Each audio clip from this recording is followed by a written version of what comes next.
Hello सामीन व नाज़रीन, सलाम टू ऑल ऑफ यू।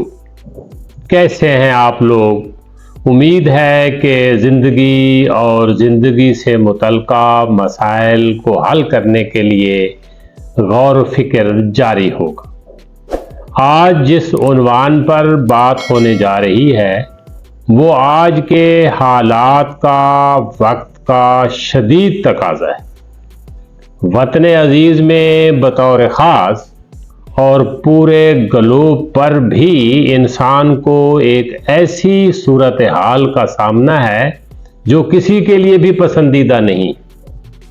हालात ने एक ऐसे कश्मकश की शक्ल इख्तियार कर रही है जिसमें लोग इस कदर परेशान हो चुके हैं, वो कहीं के भी हों, किसी दुनिया के, किसी हिस्से के, किसी नज़रिए के, सब के सब इससे निकलना पा रहे हैं, लेकिन उन्हें कोई निकलने की सूरत हाल नज़र नहीं आ रही। एक शदीद करब में लोग यानी मजमूई तौर पे इंसान मुब्तला हो चुका है इसी कश्मकश और इंतशार की वजह से। तो मेरा ख्याल है कि सब इंसानों को एक ऐसी मफाहमत की ज़रूरत है, यूँ समझें कि एक नए वर्ल्ड आर्डर की ज़रूरत है। इंसान को इस पे गौर व फिक्र करना चाहिए। आज का उन्वान है मफाहमत की सियासत।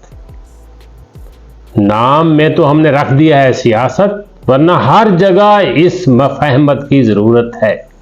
इस उन्वान की तारीफ और इसकी वजाहत का ज़्यादातर ताल्लुक तो हालात से है कि आप इसे सियासत पे बात करें या किसी और हवाले से बात करें, ये डिपेंड करता है हालात पर। इसलिए मफहमत को हालात का जबर भी कहा जा सकता है। इसलिए बेहतर बात तो यह है कि जबर की बजाय तकाजा का लफ्ज़ इस्तेमाल किया जाए। मतलब हम यूँ भी कह सकते हैं कि मफहमत एक ऐसा अमल है जिसमें हालात और वक्त को मद्देनज़र रखते हुए फ़हम व फ़िरासत का बेहतरीन इस्तेमाल किया जाए। इसलिए मफहमत को एक ज़बरदस्त मस्बत सरगर्मी करार देना चाहिए, ना कि मनफी। जबर का लफ्ज़ बोल के शायद इसमें मनफी का तासुर आ जाए, इसीलिए इसे वक्त का तकाजा करार दिया जाए। हम कभी कभार मफहमत के लिए समझौते का लफ्ज़ भी इस्तेमाल करते हैं कि फ़लाँ ने हालात से समझौता कर लिया है। सियासत और सियासी हालात हर आन बदलते रहते हैं, इसलिए तब्दीलियों को समझना और उनके साथ समझौता करके पॉलिसियां तरतीब देने के अमल को भी मफहमत की सियासत कहा जाता है। किसी भी मुल्क और कौम की तारीख को देखा जाए तो जहां मफहमत को अहमियत दी गई वहां हालात बेहतरी की तरफ गए। मफहमत के नतीजे में पाकिस्तान वजूद में आया और इसके ना होने से ही पाकिस्तान दो हिस्सों में बंट गया। मौजूदा ज़माने में अरब इसराइल कशमकश हो, सऊदिया ईरान मसला हो या पाक भारत तनाव हो, इन सारे झगड़ों को मफाहमत के ज़रिए हल किया जा सकता है और इस बारे सोचा भी जा रहा है। ज़रा गौर फरमाएं, कभी अहले पाकिस्तान यानी हम लोग रूस के खिलाफ जिहाद फरमा रहे थे कि रूस गर्म पानियों तक ना पहुंच जाए। अब उसी रूस के जहाज़ों का गर्म पानियों के सहलों पर इस्तकबाल करके हम खुशियां मना रहे हैं कि हमें सस्ता तेल और गंदम मिल रही है। पाकिस्तान पीपल पार्टी, मुस्लिम लीग और MQM कुछ अर्सा पहले इनके मामलात कैसे थे और अब क्या है? मेरे ख्याल में तो ये सब कुछ बहुत अच्छा है और मफहमत की तरफ बढ़ा जा रहा है। मफहमत ना की जाए तो दूसरा रास्ता टकराव का है। टकराव एक ऐसा अमल है जिसमें इंसान और इंसानियत हमेशा खसारे में रहते हैं। टकराव में कमज़ोर फरीक के साथ अवाम उन्नास, मुल्क और बहुत सारे ऐसे लोग भी नुकसान उठाते हैं जो इस टकराव के अमल में ना शरीक होते हैं ना इसके जिम्मेदार होते। 20वीं सदी में 2 बड़ी जंगें इसका वाज़ेह सबूत है।